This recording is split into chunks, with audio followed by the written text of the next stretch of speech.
And hello to you, and welcome to the Richard Nichols Podcast, the personal development podcast series that's here to help inspire, educate, and motivate you to be the best you can be. I'm psychotherapist Richard Nichols, and this is episode 206. It's titled Belonging. And if you're ready, we'll start the show. What the heck? It's October already, another month, only this one's got Halloween in it, which gives us an excuse to dress up daft and celebrate life. And then before you know it, it'll be November, and we'll have bonfire parties, and then it'll be Christmas, and by then, so many people, hopefully, will be vaccinated, and plenty will have had boosters, and we can all get together in sweet harmony. Although, if you've ever heard me sing, you'll find that sweet harmony is not really my bag, if I'm honest, but we're tribal species. We're pack animals that want to find our tribe and stick together. And usually, this month would have been a month I'd be really looking forward to, although I am, but let me rewind here. Usually, we do something in June, and we couldn't this year because of COVID, but once a year, I would normally be helping out at an annual psychotherapy conference run by an association that I'm a member of. That's an offshoot of a college I trained at, the National College of Hypnosis and Psychotherapy, a super organisation, and I'd highly recommend their training courses if you were thinking of becoming a hypnopsychotherapist or a hypnotherapist. And the reason I enjoy the conference so much isn't just because of the lectures and the seminars, it's the sense of belonging I get when I'm in a group of people that I feel are part of my tribe. I fit in there. It's a place where I'm not the weird one. Well, that's debatable. Potentially I'm still the wacky one even in that tribe. But I can't go this year. It being moved from June to October has meant it's clashed with another annual thing I do with a group of friends. And that's a chance to dress up daft and watch the Rocky Horror Show. It's on Saturday, actually. If you're listening to this as soon as it's released, I haven't been yet, but if it's not too inappropriate, I might put some pics on Instagram. Follow me there if you don't already, at Richard Nichols Real. You'll certainly have a giggle. If you ever see how the audience is expected to dress up for Rocky Horror, you'll understand what I mean. I'm going this time as a version of the character Brad. Nice tartan bow tie, cummerbund, a smart jacket, and fishnet stockings and high heels. So it's really quite surreal. But every time I go, it highlights something for me. And that's the importance of a sense of belonging. Because Rocky Horror fans are a bit like members of a social club or a support group. But they're all complete strangers to each other. Okay, let's just rewind a bit just in case. Let me tell you briefly about the Rocky Horror Show. It's a very average 1970s musical that was in the right place at the right time to grab the attention of people who felt like an outsider. In all honesty, there's nothing special about the script or the music if you were to compare it to most musical theatre productions. It's a story about what would happen if different 1950s B-movies got merged into one and come to life. So it's got a naive couple whose car breaks down, a Tarzan Hercules muscle man, and it's got a Dr. Frankenstein castle and people from another planet. And it's all merged with fluid sexual identity. It's really not to be taken seriously. It's no Les Miserables by a long shot. But what it did in the 1970s is brought people together who felt different. They were gay or bi or didn't know. They were men in so-called women's bodies and women in so-called men's bodies. And because they made a film out of it in 1975, it started this, I'd say, unique expectation that if you were going to watch it, you'd dress up as one of the characters at the cinema and maybe even shout out alternative lines, which began to spread to the stage version, where now the cast will pause for heckles and absolutely play up to it. The first time I went, because I've gone 3 times now over the years, this time is my 4th, it's really quite an intimidating thing being around all these people who didn't fit cultural norms, because we like our expectations to be met. We like people to behave in predictable ways. It makes us feel safe. And then when everything around you is totally at odds to that, it does make you feel quite anxious. Until the interval. because after an hour of it, you kind of get desensitised to men in fishnets and seductive Transylvanian maids. But in a theatre audience of 1,000 people, you can count on your fingers the people who aren't dressed up. And they're the ones who feel like the centre of attention now, not the men in fishnet stockings. So this environment becomes a safe place for a lot of folk who struggle with who they are. Because you're accepted, no matter what. It doesn't matter if you're straight, gay, male, female, and everything in between. No one judges you. And that's really nice. In fact, it's quite unique, even for someone without anxiety. It's quite unique to not feel judged everywhere you go. Because we might know intellectually that no one is giving us a second glance in the supermarket or the bus queue or whatever, but we don't always feel that way. And for someone with anxiety, that's going to be massively exaggerated. So to be in an environment where everyone is part of something, like a family or a church, because the Rocky Horror Show is a bit like that, it's quite nice. It reminded me of a couple of studies at Lancaster University, where they got actors to pretend they'd been hurt when they tripped up at a football game to see how often they'd be helped. What they were looking at was whether or not the shirt the football fan was wearing had any correlation with who would help them. Because it was a Liverpool v Man United game. When the actor wore a plain shirt and you couldn't tell which group he belonged to, hardly anyone would help him when he fell. If he wore a Manchester United shirt in front of Man United fans when he tripped, 80% of the time someone would help him. If he tripped in front of Liverpool fans, he wasn't helped very often, but still more often than if he had a plain shirt on, and the same vice versa if he wore a Liverpool shirt. And this has been replicated a few times. It seems we have an unconscious sense of solidarity towards people who we think are part of our group. Psychologists call it in-group and out-group dynamics, and it's useful to study it because it helps to understand prejudice and racism. And in these rather frustratingly divided times, we do need to understand it more, because otherwise all we do is complain about it, which I get. Yeah, complain about racism, complain about prejudice, and in an age where we can communicate so much easier than we used to, it's good to raise awareness. But it's what we do with that awareness that makes a difference.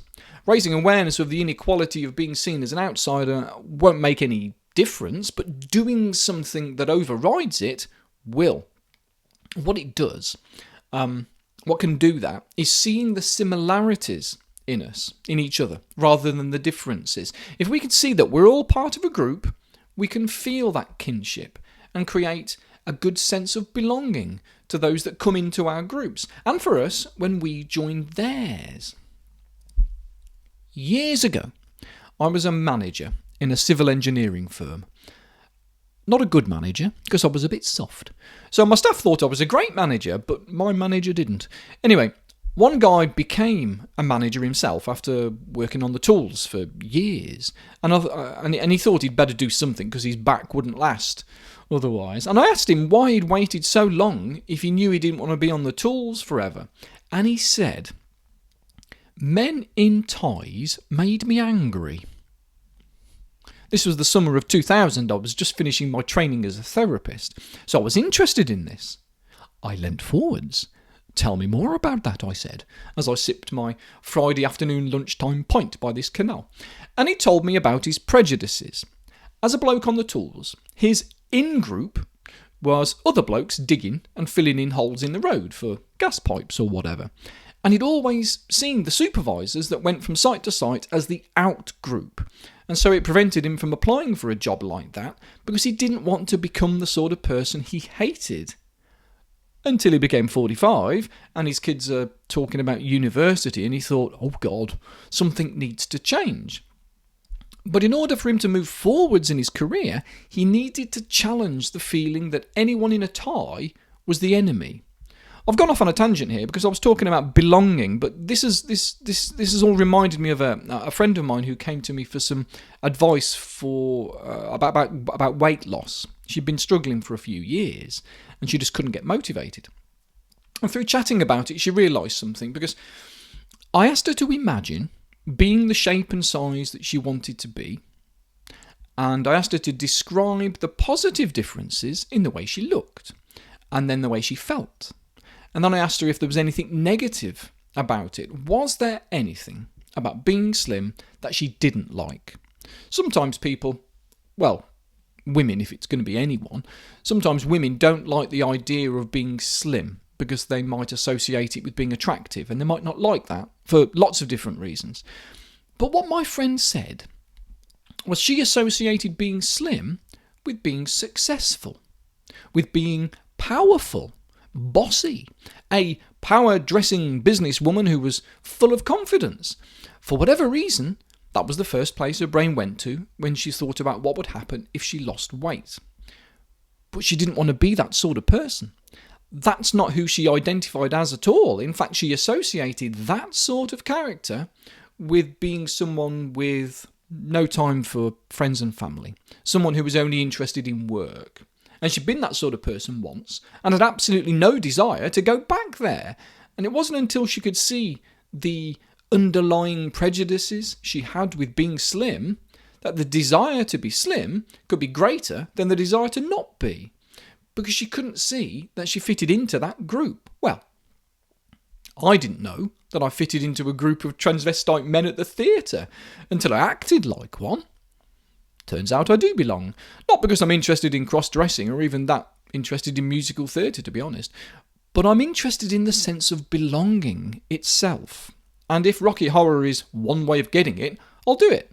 It's why those annual hypnopsychotherapy conferences once a year feel so special to me. Getting 100 or so other hypnotherapists and hypnopsychotherapists together who hardly know each other at the first, but by the end of the weekend, they can see that they're part of something bigger. They aren't alone. They're accepted, no matter what. The only time it didn't quite work the way it normally does is when we held a multi-modality conference instead. Not just those who were interested in using hypnosis in therapy, but others, those who were existential therapists, or analysts, or art therapists. And it was a lovely conference.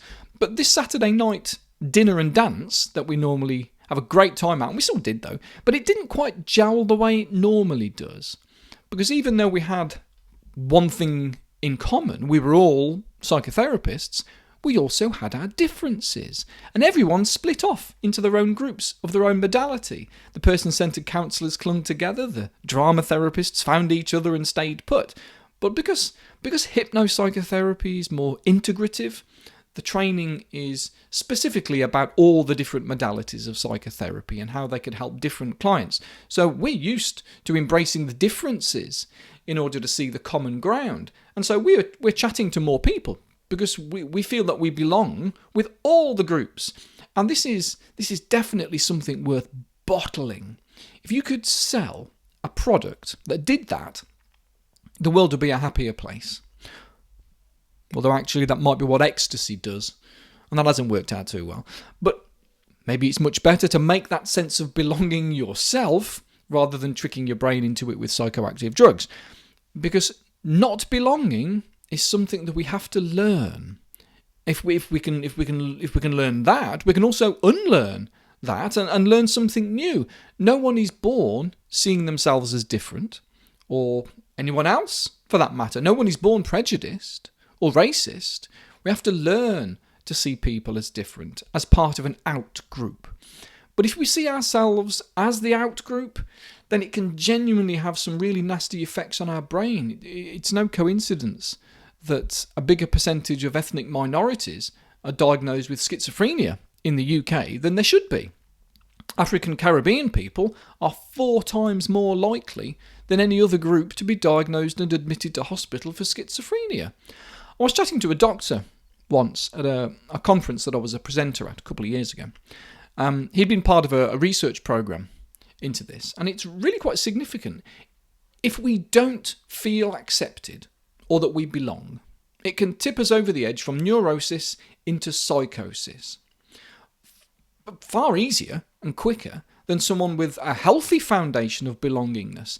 That feeling of belonging helps provide a good cushion.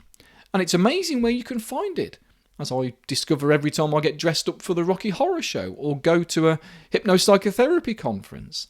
And I'd recommend you look into ways to get those needs met yourself.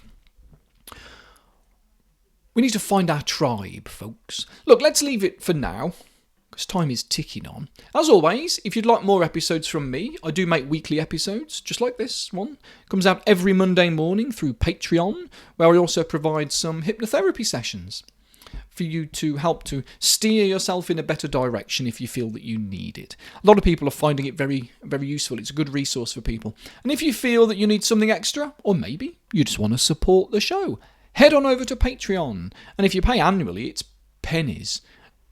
Each day's like 16p, and a percentage of that does go to charitable places as well. So I don't just pocket 16p each day like some Ebenezer Scrooge. There's a lot of good that comes from it, and hopefully a lot of good for you too. So if you feel the urge, head over to Patreon and come on board. I'll love you and leave you for now. Enjoy October, and I'll be back next time. Bye, folks.